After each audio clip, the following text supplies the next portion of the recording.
Bonjour chers élèves, cette séance est dédiée à la leçon La planète Terre, où on va traiter les objectifs suivants. Connaître la rotation de la Terre sur elle-même, expliquer l'alternance du jour et de la nuit. D'abord, on doit poser les questions suivantes. Qu'est-ce que la rotation de la Terre? Qu'est-ce que l'axe de rotation? Pourquoi y a-t-il le jour et la nuit?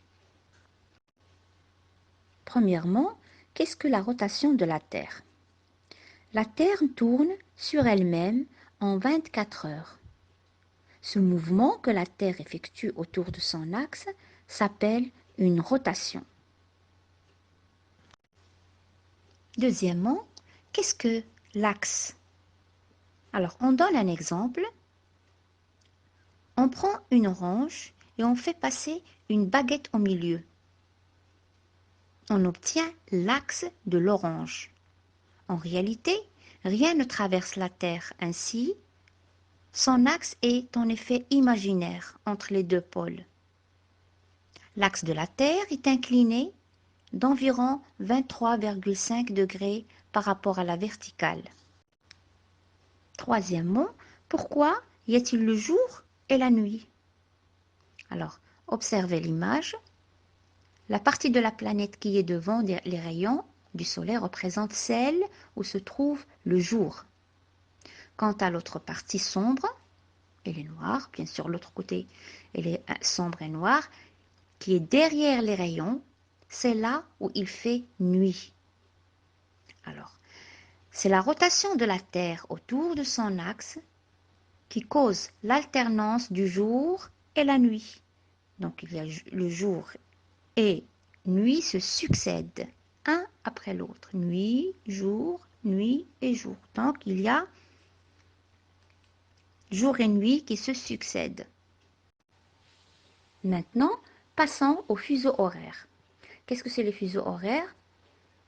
Pour se mettre d'accord sur l'heure dans les différents pays du monde, il a été décidé de diviser la Terre en 24 tranches, appelées les fuseaux horaires, en utilisant les méridiens pour les compter. Il a fallu un point de départ, c'est celui de Greenwich. Alors, Greenwich, qui est à Londres et en France, et les autres méridiens représentent la longitude qui sépare un point du globe du méridien de Greenwich à l'est ou à l'ouest du globe. Maintenant, regardez, voilà une image qui représente la Terre subdivisée en 24 lignes qui sont les méridiens. Alors, tous les territoires qui se trouvent dans le même fuseau, dans la même heure. Alors, ceux qui se trouvent dans le même fuseau, ils sont dans la même heure. Chaque fois qu'on passe d'un fuseau à un autre en allant vers l'est, on ajoute une heure. Et quand on se déplace vers l'ouest, bien sûr d'un fuseau à l'autre, on retranche une heure. Alors maintenant, retenons, en résumé, la Terre tourne autour d'elle-même, autour de son axe de rotation. Cette rotation de la Terre explique l'alternance du jour et la nuit. Elle définit une unité de temps, 24 heures. La Terre est divisée en 24 zones appelées fuseaux horaires. Le temps de chaque zone diffère d'une autre par rapport à la suivante.